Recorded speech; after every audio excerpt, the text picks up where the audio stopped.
میں ایک بات آپ کو بہت واضح طور پر بتا دینا چاہتا ہوں کہ میں read my lips now, read my lips and you have to listen to me carefully and please never try to trap me in nonsense again. اچھا اوکے.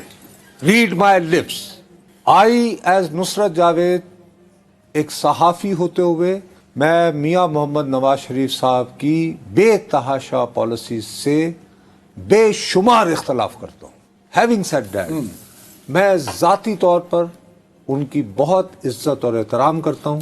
بہرحال وہ پاکستان کے ایک نہیں 3 مرتبہ وزیر اعظم رہے اور میں دیانتداری سے یہ بھی محسوس کرتا ہوں کہ ان کے ساتھ اکثر زیادتیاں ہوئی ہیں. پہلے غلام اسحاق خان نے ان کی ٹرم پوری نہیں کرنے دی، ویسے اگرچہ انہوں نے غلام اسحاق خان کے ساتھ مل کر بے نظیر بی بی کی ٹرم بھی پوری نہیں ہونے دی تھی، تو اس کو تو ایک حوالے سے نظر انداز کیا جا سکتا ہے. آگے چلو برابری. لیکن 1999 میں ان کا ہٹایا جانا جو ہے وہ پاکستان کے لیے بہت دور رس حوالوں سے مضر اثرات کا حامل تھا.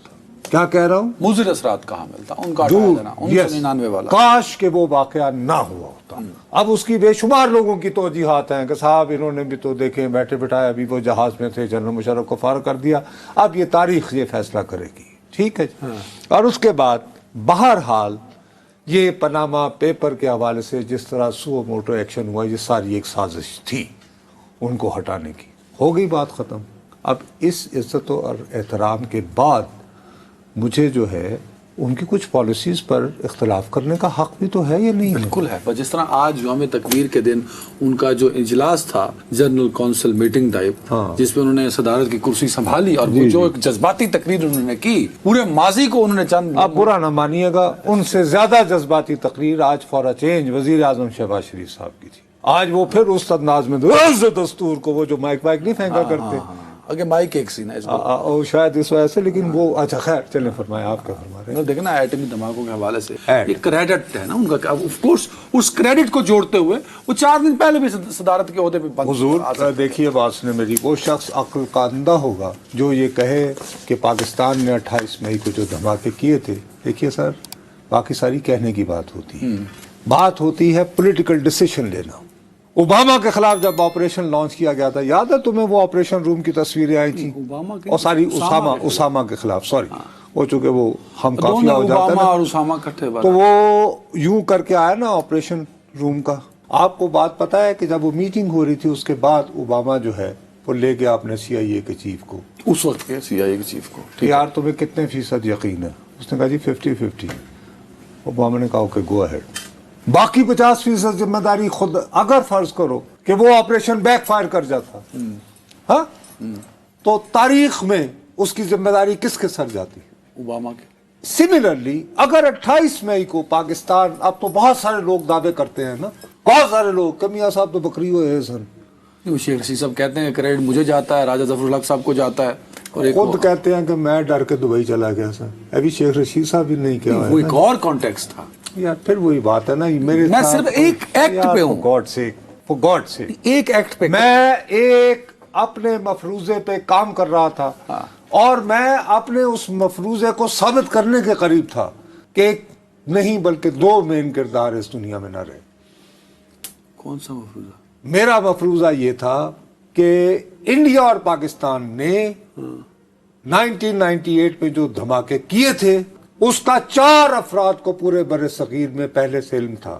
پاک و ہند، پاکستان اور انڈیا میں 4 شخصیات کو یہ علم تھا کہ دھماکے ہونے جا رہے ہیں، کہ انڈیا اور پاکستان دونوں نیوکلیر دھماکے کریں گے. اب ان 4 افراد کے نام میرے مفروضے کے مطابق میں بیان کر سکتا ہوں. کون ہے بتائیں؟ ایک تھے اس وقت کے بھارتی وزیر اعظم اٹل بہاری واجپئی، دوسرے تھے ان کے principal secretary and national security adviser Brajesh Mishra. یہ تھے انڈیا میں 2 افراد. یہ دونوں فوت ہو گئے. اوہو حیرت، دونوں اس دنیا میں نہیں ہیں. پاکستان میں اس کی خبر تھی دین پرائم منسٹر آف پاکستان وزیر اعظم نواز شریف. جی میں اصرار کر رہا ہوں، نواز شریف کو میں اپنا مفروضہ ہے میرا. اور چوتھے صاحب اور پاکستان کے دوسرے صاحب تھے نیاز احمد نائک. نیاز احمد نائک صاحب. نیاز نائک یہ فارمر ہمارے فورن سے ہیں. اچھا اوکے. اس کے بعد یہ ٹریک 2 میں تھے. ان کا نام پبلک میں پہلی مرتبہ کھل کر آیا تھا جب کارگل واقعہ ہوا تھا. تو اس وقت جو ایک دوسرے سے صلح صفائی کی گفتگو کی کوششیں ہوئی. تو اس میں نیاز. اچھا ان کو بھی پتا, یہ اس وقت پاکستان کے یہ 4 لوگ یہ کیا تھے اس وقت 98 میں؟ سنیں نا, نیاز نائک صاحب جو تھے اس وقت ان کی کوئی آفیشیل پوزیشن نہیں تھی, لیکن ان کو نواز شریف صاحب نے انڈیا کو انگیج کرنے کے لیے, جس کو ٹریک 2 ڈپلومیسی کہتے ہیں نا, وہ ان کے سپرد کر رکھی تھی. اچھا اوکے. سمجھ آ گئی بات؟ ہاں. برجیش مشرا جو ہے یہ بھارت کی وزارت خارجہ کا بہت پرانا آفیسر تھا. 1951 میں جوائن کی تھی موصوف نے انڈین فارن سروس. اچھا برجیش مشرا. اوکے. اس کے بعد یہ وہاں میں چائنا کے ایکسپرٹ موصوف مانے جاتے تھے, کیونکہ موصوف کی پہلی پوسٹنگ اور آخری امپورٹنٹ پوسٹنگ وہ چین میں رہی تھی. اچھا. اور آپ کو یاد ہوگا کہ انڈیا اور چین کی جنگ ہوئی تھی 1962 میں. ٹھیک ہے صاحب. آپ کو شاید ایک اور بات میں علم میں لانا چاہتا ہوں آپ کے, کہ 1951 میں انڈیا کا آئین بننے کے بعد یہ پہلا عام انتخاب ہوا تھا.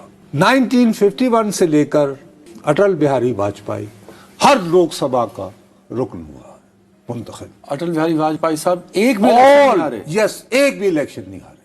او مائی گاڈ. ٹھیک ہے.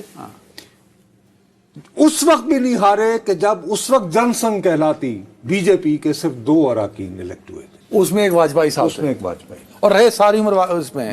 اب ان کو ہمیشہ نہرو کے زمانے سے ہی ان کی جو لوک سبھا ہے ان کی standing committee on foreign affairs کا ہیڈ رکھا گیا. نہرو کی حکومت میں بھی یس, واجپئی صاحب جو ہیں وہ ہی was head of standing committee on foreign affairs. جیسے بائیڈن جو ہے وہ امریکہ میں 32-33 سال تک رہا. ٹھیک ہے نا. اور یہ مسلسل رہے مسلسل. تو واجپئی صاحب. اٹل بہاری واجپئی کی اس وجہ سے برجیش مشرا کے ساتھ بڑی قربت تھی. برجیش مشرا جو ہے وہ مدھیہ پردیش کے اناؤ ایک شہر ہے, وہاں کے بڑے خاندانی برہمن وغیرہ, اور وہ برہمنوں کی بڑی ایک ہوتی ہے نا ڈیئرنگ قسم کی پرسنالٹی, اور یہ وہ. ٹھیک ہے نا. یہ صاحب آئیڈیا یہ تھا کہ انڈیا اور پاکستان, دیکھیے ایک سوال اٹھتا ہے, انڈیا کو 1998 میں دنیا کے سامنے تو یہ ثابت کرنے کی ضرورت نہیں تھی کہ وہ ایٹمی قوت کے حامل ہیں. آپ کو یاد ہے کہ انہوں نے وہ جو دھماکے کیے تھے مئی 1998 میں 1998 میں, اس کو پوکھران 2 کہا جاتا ہے. تو پہلا دھماکہ تو انڈیا 1974 میں کر چکا تھا اندرا گاندھی کی گورنمنٹ کے دنوں میں. بٹ وہ ایٹمی پاور بابا, جب آپ دھماکہ کرتے ہی اس مقصد سے ہونا بابو کہ ہم ایٹمی قوت ہیں, تو انڈیا اپنے آپ کو ڈکلیئر کر چکا تھا. 98 میں کیوں کیا؟ کیوں کیا؟ یہ بنتا ہی نہیں. وائے پوکھران 2. اچھا, جب وہ ہوا تھا 1994, اس کے بعد سوری 1974 تو اندرا گاندھی نے اس کے بعد یہ کیا تھا کہ میں نے تو پہلے ہی بنگلہ دیش بنوا کے, اور آج کے بعد سے نظریہ پاکستان خلیج بنگال میں دفن ہو گیا, پانی کی لہروں میں بہا دیا ہے. یہ پبلک جلسے میں خطاب ہے. اس کے جواب میں ذوالفقار علی بھٹو صاحب نے اس سے پہلے ملتان میں وہ آپ کے شہر نواب صادق قریشی کے گھر میں وہاں پہ سائنسدانوں کو اکٹھے ہو کے اس کے جواب کی تیاری کی ساری منصوبہ بندی کر لی گئی تھی. اور پھر ان کا بیان آیا تھا کہ قوم چاہے گھاس کھائے گی ہم ایٹم بم بنائیں گے. تو چھپا ہوا اگر پروگرام تھا کسی کا تو وہ تو پاکستان کا تھا, انڈیا کا تو نہیں تھا. انڈیا کا تو نہیں تھا. ٹھیک ہے, انڈیا کریکٹ کر چکا تھا. وائی 1998 میں کیا. اس میں پلاننگ یہ تھی کہ جناب اس کے جواب میں پاکستان بھی کرے, اور پھر ہم دونوں کہیں کہ بھئی تم یہ جو بڑے بڑے ملک بنے ہوئے 5 ملک جو ہیں, آپ کی منوپلی ہے, ہم اس لیے کہ ہم براؤن ہیں, اس منوپلی کو توڑنے اس کو توڑا جائے کنسنسس, اور اس کو گیٹ کریش. اوریجنل آئیڈیا جو تھا یہ تھا برجیش مشرا کا. اس کو فل پولیٹیکل سپورٹ حاصل تھی واجپئی کی. پاکستان کو بھی انگیج کیا اس پہ وایا نیاز نائک. اب مسئلہ یہ ہے کہ میں جب اس طرح کی بےہودہ سوالات اٹھاتا تھا تو نائک صاحب وہ بڑے مسٹیریس انداز میں بیچارے قتل ہوئے. تو میرا خیال ہے کچھ انگریزی کا ایک محاورہ ہے جو عام طور پر تھرلر فلمز ہوتی ہے نا, اس میں کہا جاتا ہے he was killed because he knew too much. 10-12 سال تو رہے نا بعض زندہ. اوقات یہ شبہ ہو جاتا ہے نا یار. بہرحال ان کا ایک بڑے پراسرار انداز میں ان کی ہلاکت ہوئی. مطلب آپ یہ کہتے ہیں کہ نواز شریف اور نیاز نائک صاحب سے تو خبر نکلوانا ایسے ہی تھا جیسے آپ سے کوئی عقل کی بات میں نے. ٹھیک ہے بھائی. اب میرے پاس دوسرا یہ تھا کہ میں جتنی مرتبہ بھی انڈیا جاتا رہا تو میری کوشش تھی کہ میں کسی نہ کسی طرح ڈھٹائی سے, دیکھو رپورٹر کو ڈھٹائی ہونا, ہماری تھک سکن ہونی چاہیے کہ بے عزتی کرواتے رہو. بال ٹھاکرے کا میں پاکستانی یعنی فرسٹ صحافی کو جس نے انٹرویو کیا وہ 4 دن جو ہے مجھے اپنے گھر بلاتا رہا, 6 گھنٹے باہر انتظار کرواتا تھا, میں نہیں جاتا, اور آخر میں کہتے ہیں صاحب نہیں کریں گے. میں نہیں باز آیا, میں یعنی کہ بے ذلیل ہوتا رہا, بے عزت ہوتا رہا. رپورٹر کا کام ہے ذلیل ہونا, کیونکہ میری دیوانگی میرا عشق تو خبر ہے. وہ میں نے چکر چلا کے میں مشرا کے قریب پہنچنے والا تھا تو ان کا بھی دیہانت ہو گیا بیچاروں کا. لیکن آپ واجپئی سے بھی ملے نا شاید ہاں میرا خیال ہے ملا تھا. سچ میں ملے آپ واجپئی سے؟ او بھائی نہیں ایسے فیس جیسے مجھ سے ملتے ہیں. بھائی صاحب آئے, میں نے بلکہ اس کا انٹرویو کر کے ہسٹری بھی بنائی ہوئی ہے, وہ بھی اب میں آپ کو بتا سکتا ہوں. وہ تو ایک میکارڈ ہے بھائی. ان دنوں میں تصویر بھی چلا دی آپ کی واجپئی جی کے ساتھ, دیکھیں میں یہ میں ہی ہوں بھائی. کافی جوان لگ رہے ہیں اس میں. یہ آگرہ سمٹ سے پہلے انٹرویو تھا. اور ایک میں آپ کو ایک بات بتاؤں جی, انڈین پرائم منسٹر کبھی بھی 1-on-1 انٹرویو نہیں کرتے ہیں, یعنی جو برجستہ انٹرویو ہوتے ہیں. کیوں؟ آپ سوال بھیجتے ہیں, وہ ریٹرن جواب بھیجتے ہیں, اور جب وہ تیار ہو جائیں آپ جا کے صرف آپ کا ہینڈ شیک ہوتا ہے اور تصویر کھنچتی ہے اور دیٹس اٹ. اچھا پرنٹ کے لیے, ٹی وی کے لیے تو بدل گئی روٹین. ٹی وی کے لیے بھی تو کتنے دیے ہیں مودی نے ابھی تک انٹرویو. اپنے ان کے جو 4-5 اینکر 3-4 کے ساتھ کبھی کر لیا, لیکن ہم غیر ملکی کے ساتھ تو ہر سال کر لیتے ہیں. غیر ملکی کے ساتھ تو سوال ہی پیدا نہیں ہوتا. forget it. اچھا اوکے. اور یہ الیکٹرانک میڈیا میں بھی Indira Gandhi was very selective, تو وہ خیر اینی وے اس میں یہ شرط ہوتی ہے, آپ یہ کمٹ کرتے ہیں کہ جب آپ چائے پینے پرائم منسٹر کے ساتھ بیٹھیں گے انڈین پرائم منسٹر سے, آپ ان سے کوئی فضول بات نہیں کریں گے. چپ کر کے چائے پینی. میں نے جناب وہاں پہ ان سے سوال کر لیا تھا واجپئی سے. ہاں وہ مجھے سارے کہتے ہیں, کیونکہ مجھے کہا کہ وہ اسپیس مجھے واجپئی نے یعنی فراہم کی. انہوں نے کہا, انہوں نے یاد ہے انہوں نے مشرف کو چٹھی لکھ کے دی تھی نا آگرہ سمٹ کے. ہاں ٹھیک ہے.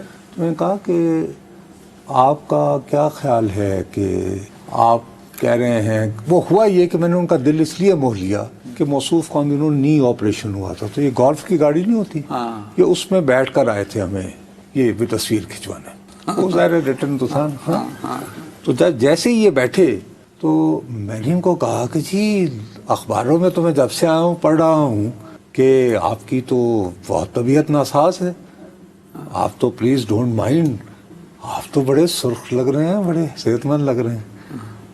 تو کہہ رہے نہیں دیکھا آپ نے, ہم گولف اصل میں آرام کرتا رہا ہوں نا آپریشن کے دنوں میں, شاید اس لیے لگ رہا ہوگا. تو وہ ذرا تھوڑا سا نا میں نے وہ چمچے گیری کر کے ان کا دل تھوڑا سا موہ لیا.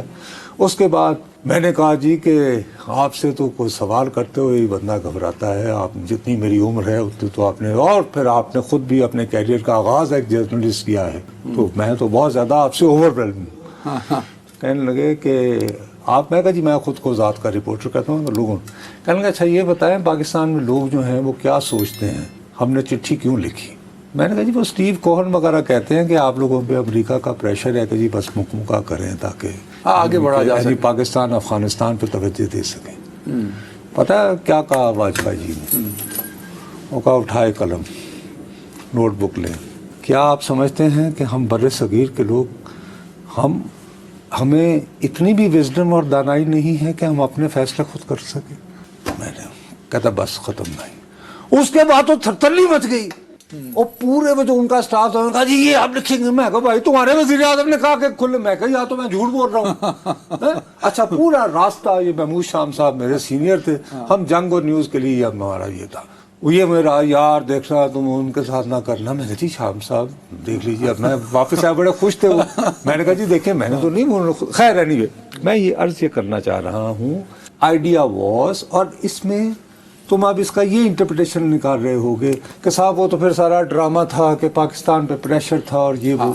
ایسی بات ہرگز نہیں. نہیں. آج نواز شریف صاحب نے کہا ہے کہ بھائی اسحاق ڈار صاحب آپ وزیر خارجہ ہیں, آپ وہ ریکارڈنگ میری اور بل کلنٹن کی نکال کے سنائیں قوم کو. بالکل صحیح کہہ رہے ہیں وہ. بات یہ ہے کہ امریکن CIA, برطانیہ کی MI, یہ جتنی بڑی بڑی نیوز اپنا وہ ایجنسیز ہیں, they all fail to tell their governments what India is up to. تو یہ انڈیا اور پاکستان کا آپس اب کلنٹن کی جو ہے, کلنٹن کی خفت تھی بہت بڑی کہ دنیا کی ہر طرح پر نگاہ رکھنے والی CIA اور سربراہ وہ. اچھا, اب وہ یہ نہیں چاہ رہا تھا کہ پاکستان ریئیکٹ کرے, therefore اس نے اپنا ایشو بنا لیا. یار انڈیا نے تو ہمیں دھوکہ دیا. آپ کے مفروضے میں جو کنسنسس انڈیا نے نہیں, انڈیا نے تو ہمیں دھوکہ دیا. نواز شریف اور واجپئی اس بات پہ اگریڈ تھے کہ ہم دھماکے کریں گے. ہاں, ہر صورت تو انڈیا نے پہلے کر دیے. انڈیا نے پہلے کرنے سے تو ہم نے کرنا تھا نا, ہمیں سپیس کب ملتی ورنہ. تو وہ بھی انڈیا نے ہمیں دی. یار انڈیا نے ہمیں سپیس دونوں ہی دی نا. اور اس کا اچھا چلو سپیس کی تو میں تمہیں بتا دیتا ہوں. سوری تم یعنی بریک کو مجھے پتا ہے کہ لگ رہے ہو, تم بور ہو رہے ہوگے میرا خیال ہے. میں ڈسکس کر رہا ہوں, بہت عقل کی باتیں. یہ لکھا ہوا جو ہے نا, یہ میرا مضمون نہیں ہے, اس میں سے میں اقتباس تمہیں بتا رہا ہوں. یہ مشاہد حسین سید جو میرے ایڈیٹر ہیں, میرے فیوریٹ ہیں, تمہارے سامنے ایک مرتبہ پروگرام میں بھی آئے تھے, انہوں نے کہا کہ کیونکہ میں ان کا فیوریٹ رپورٹر رہا ہوں, انہوں نے یہ کہا ہے کہ جب تمہیں پتا ہے جب انڈیا نے دھماکے کیے تو یہ قزاقستان کے دورے میں تھے نواز شریف. تو یہ دونوں الماتی وہاں کا جو کیپٹل ہے اس زمانے میں, مشاہد صاحب بھی اور نواز شریف صاحب بھی, یہ لوگ وہاں یعنی وہاں پہ مارگلا ٹائپ کی پہاڑیوں میں وہ گزر رہے تھے. تو جب یہ خبر آئی تو مشاہد صاحب نے کہا, میں نے کہا میاں صاحب it is now or never, India has provided us a golden opportunity, we should go for the blast. India نے ہمیں سنہری موقع دیا ہے, جائیں بلاسٹ. کہتے ہیں when Indian Prime Minister Atal Bihari Vajpayee had come to Lahore in fact, کہ جب فروری 1999 میں آئے تو نواز صاحب نے یعنی نواز شریف صاحب نے ہنستے ہوئے اپنی گفتگو کا آغاز یہ کیا کہ we thank you Prime Minister for providing us the opportunity which enabled Pakistan to become a nuclear power. آگے مشاہد صاحب لکھتے ہیں کہ واجپئی صاحب نے اس بات کو بالکل خاموشی سے سنا اور کچھ بھی نہ کہا. واہ واہ. اچھا اب تو کسی حد تک میرے مفروضے تک بات آتی ہے. آپ کے مفروضے, لیکن میں آج فین ہو گیا ہوں آپ کا. اس لیے نہیں کہ آپ نے مجھے تاریخ کے چند اوراق سے روشناس فرمایا, نہیں, آپ کس قدر چالاک آدمی ہیں. میرا دل تھا میں شاطر کہوں, لیکن میں ادب کا تقاضا ہے کہ میں چالاک کا لفظ استعمال کر رہا ہوں. مطلب میں نے کہا, سننے والوں نے اس کو انڈورس کیا کہ توتیا من موتیا اس گلی نہ آئیں. میں نے پھنسا لیا آپ کو, لیکن آپ کے 50 سالہ تجربے نے آپ نے مجھے ایسے وہ مجھے گورکھ دندے میں ڈالا کہ مجھے سمجھ نہیں آئی کہ میں کیا کروں. میں ابھی بھی میں اپنے سوال کا جواب لیے بغیر بریک نہیں دے رہا. آپ نے کہا توتیا من موتیا اس گلی نہ جامی, آ گیا. آج اس نے ڈٹ کے 6 سال بعد کیا کیا. اب کہہ دیں کہ ہاں مجھ سے, میں تب میرا سٹانس غلط تھا, جو میں لے رہا تھا میرا سٹانس غلط ہے. میرا اپنا خیال ہے کہ اگر, کیونکہ نواز شریف صاحب بہت گہرے آدمی ہیں, جو کہ میں نے جو ابھی جو میرا مفروضہ ہے وہ انڈیکیٹ یہی کر رہا ہے. ہو گیا, اب 4 منٹ ہے میرے پاس, میں سیاسی 4 منٹ میں جواب تو ضروری ہے نا. نواز شریف صاحب جو ہے وہ پاکستان کے چوتھی مرتبہ وزیر اعظم بننے کے لیے بالکل تیار نہیں ہو رہے, تو یہ غلط فیصلہ ہے. آسان لفظوں میں دوبارہ بتاؤں کہ ان کا مسلم لیگ کی صدارت دوبارہ سنبھالنا مجھے یہ اندیا دے رہا ہے کہ وہ چوتھی بار وطن عزیز کے وزیر اعظم بننے کے امکانات دیکھ رہے ہیں اب, اور بن جائیں گے. میں یہ ہرگز نہیں کہہ رہا, میں یہ کہہ رہا ہوں کہ میاں صاحب, اس کا مطلب میاں صاحب کا آنے کا فیصلہ پھر درست تھا. ارے بابا, جب وہ طوطا ٹھیک گلی میں آیا نہیں, جب 9 من تیل ہوگا تو پھر رادھا ناچے گی نا. میں اب آپ مجھ سے یہ کہہ رہے ہیں کہ میں سب کیمرے کے آگے کہوں کہ وہ جو مرضی کالر جی نہیں بن پاؤں گے. میں کہتا, میں یہ کہہ رہا ہوں کہ میاں صاحب اتنے گہرے آدمی ہیں کہ آئی ایم ناٹ ایبل, میں صرف ایک بات جتنا بھی میرا مشاہدہ ہے ان کے بارے میں, ان کی گیمز کے بارے میں, دیکھو ہی ہیز اے پوکر فیسڈ. بہت مشکل ہے کہ ان کا چہرہ پڑھنا. وہ پوکر سمجھ لو گیم میں جو کھیلنے والا, تو اس میں یہی ہوتا ہے کہ آپ یعنی باڈی لینگویج سے لوگوں کو پہچانتے ہیں. طاقت تھا بننے کے لیے بیک ڈور ڈپلومیسی کھیلتے ہوئے واجپئی کوئی نہیں, بلکہ اس کے بعد پھر عمران خان کو شکست دینے کے لیے. بابو میں وہی کہہ رہا ہوں, لیکن مجھے 1-2 باتوں پہ اعتراض ہے. اچھا وہ کیا؟ وہ یہ ہے کہ ٹھیک ہے اگر ان کی ایک گیم ہے, دیکھیے جب انہوں نے ایٹمی دھماکہ کیا اس وقت جو بچہ پیدا ہوا تھا, اس وقت اس کی عمر کتنی ہے؟